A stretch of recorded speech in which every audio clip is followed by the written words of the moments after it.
साथियों, हम दूसरे किसी साथियों को दोष नहीं देना चाहते हैं। बात आ रही थी कि हमें अपने बच्चों को शिक्षित करना चाहिए।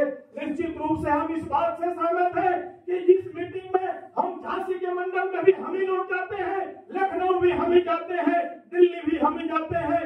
हमें जो नई जनरेशन है, हमें नई जनरेशन को तैयार करना है, उन जनरेशन को बताना है संतों गुरुओं महापुरुषों का त्याग, हमें उन संघर्ष, माननीय बहन जी का बलिदान, माननीय कांसी राम साहब का त्याग हमें जरूर बताना होगा।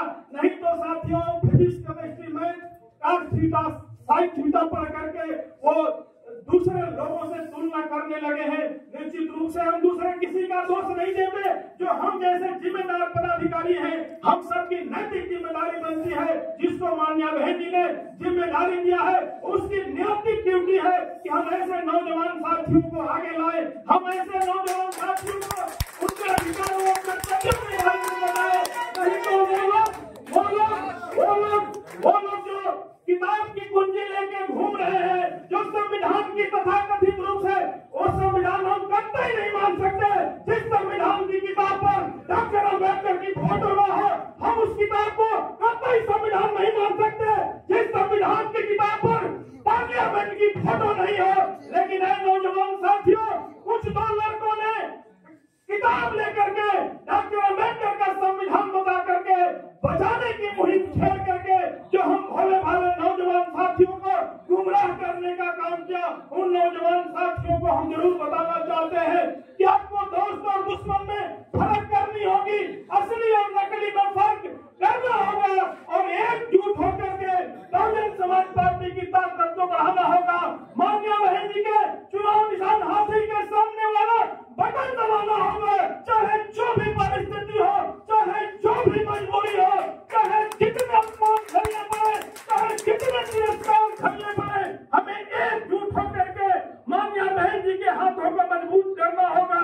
निश्चित रूप से साथियों, पिछड़े समाज के साथी बैठे हैं, अनुसूचित जाति जनजाति के साथी बैठे हैं। हम डॉक्टर भीमराव अम्बेडकर का महापरिनिर्वाण दिवस मना रहे हैं। आज हम उन बात को बताना चाहते हैं।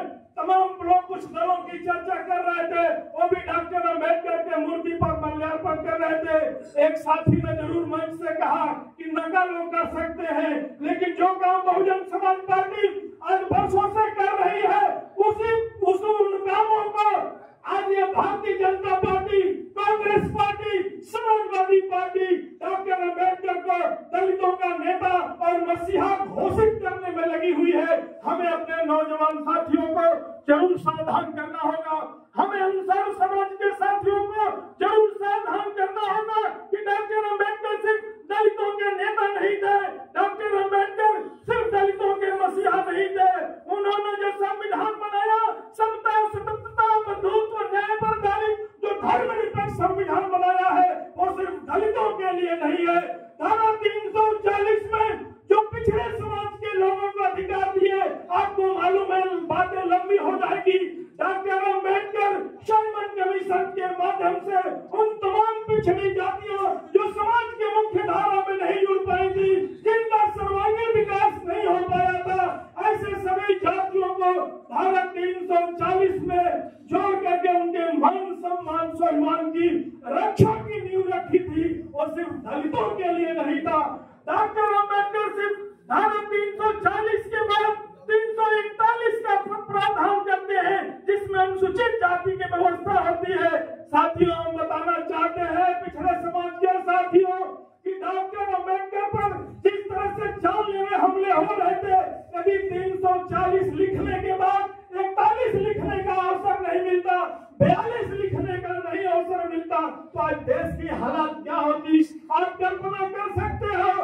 हम आपको बताना चाहते हैं कि डॉक्टर अम्बेडकर दलित समाज में पैदा जरूर हुए थे, लेकिन उन्हें सबसे पहले भी किसी का ख्याल रखा है तो पिछड़े समाज के लोगों को, चूंकि धारा 340 पहले लिखे, 41 बाद में लिखे, फिर 42 लिखते हैं, इसलिए हम पिछड़े समाज के लोगों से निवेदन करने के लिए आए हैं। अभी 1952 में चर्चा हो रही थी कि 52 से लेकर के 72 तक कांग्रेस की सरकारें थी, संविधान संपूर्ण रूप से क्यों नहीं लागू हुआ। हम आपसे निवेदन करने के लिए आए हैं कि डॉक्टर भीमराव अम्बेडकर न सिर्फ इतना ही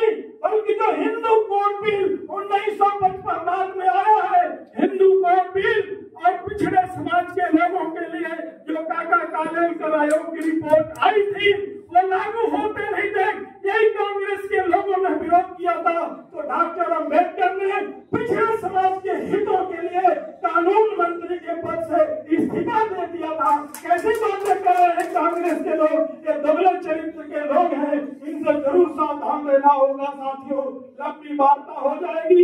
हमारे कार्यक्रम में मुख्य अतिथि मुकेश अग्रवाल जी बुंदेलखंड के लोगों के लिए, बुंदेलखंड के धरती के लिए मान्या बहन जी अभी हम लोगों को परसों बुलाई थी। मान्या बहन जी का सख्त निर्देश है कि चाहे जो भी परिस्थिति हो, बुंदेलखंड बहुजन समाज पार्टी का कर रहा होगा। डॉक्टर मदन हम तो पूर्वांचल के रहने वाले लोग हैं, लेकिन जो हम पोटेंशियल, जो हम ताकत ये बुंदेलखंड के लोगों में देखा है, जो बैकवर्ड के अपर कास्ट के लोग जो भी मंच पर बोल के गए, हम बहुत ध्यान से उनकी बातों को सुन रहे थे। उनमें पीस है, उनमें कसक है। वो चाहते हैं कि मान्या बहन जी उत्तर प्रदेश की पहली मुख्यमंत्री बने, जिसके लिए मैं इन सब शुभकामनाओं के साथ पुनः आप सभी लोगों का हार्दिक अभिनंदन, वंदन, स्वागत करते हुए अपनी वाणी को विराम देते हैं।